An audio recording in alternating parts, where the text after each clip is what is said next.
Witam wszystkich bardzo serdecznie w drugim dniu kalendarium Płemer Ścigłe. No i dzisiaj mamy wydarzenia z dniów 8 do 14 stycznia. No i pierwszym takim wydarzeniem, jakie jest datowane na 10 albo 11 stycznia, dokładnie nie wiemy. To jest śmierć Świętopyłka Dredzigłe Wieldzigłe, księdza gduńsko-płemerścigłe. No i dzięki niemu myślę, że Płerinkowi Płemerzy stało się samostojnym państwem, Świętopyłk był bardzo aktywnym panownikiem, no i myślę, że wszyscy Kaszebi jest na czele tym panowniku dostali. No i 10 albo 11 stycznia Świętopyłk umarł.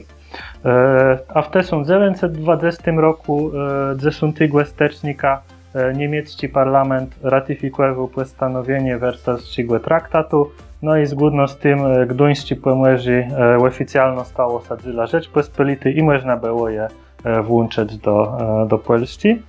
11 stycznia w 1558 roku wielki sztorm na Byłce, jaki znikwił całą Łeba.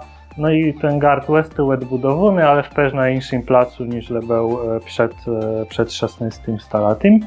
W 1903 roku w Kłestyżnie urodził się Teodor Belduan, to był urzędnik, burmistrz Wejrowa w latach 1933-1939.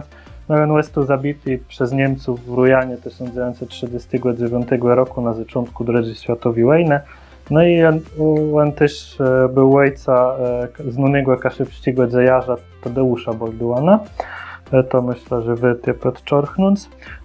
W 1981 roku w Lambergu odbyła się premiera jasełków Stefana Fikusa, kaszybskiego gwiazdka z Lamberga, w reżyserii Franciszkuna ojca Janusza i Andriszaka. Jest to dość ciekawy dokaz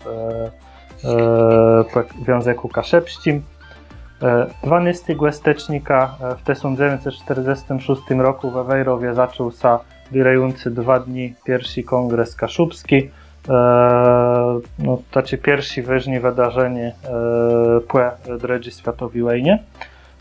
A w 1967 roku 12 stycznia działający przy głównym zarządzie Kaszebsko-Płemerskiego Zrzeszenia Klub Studierów Pomorania przyznał pierwszy medale Stolema, wtedy dość ważny kaszebski nadgrodę. No i wtedy dostali je Aleksander Arendt, Konstanty Bunczkowski, Leon Łuka, Augustyn Necel, Edmund Puzdrowski, Leukadia i Jan Trepcikwewicz. 13 stycznia w 1455 roku wydarzył się nieudany atak krzyżackich wojsków na Gduńsk podczas 13-letniej wojny. W 1650 roku 13 stycznia Wejrowo dostało gardowi prawa. No i to był przywilej króla Jana Kazimierza o lokację gardu. No i od tego czasu Wejrowe jest garda. Też było jedynym nowym garda w okresie nowożytnym na Płemerzyn. To też jest dość ważne dla jego historii.